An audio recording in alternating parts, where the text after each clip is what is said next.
మన బతుకులా ఏలైపోతుంది పిల్ల ఏలు వట్టంగా వస్తున్నాయా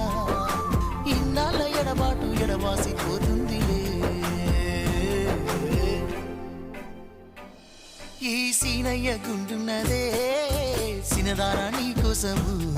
ఈ దూరాన్ని చెరుపుతూ తీరాల తెగిరింది అందాల ఈ మానవు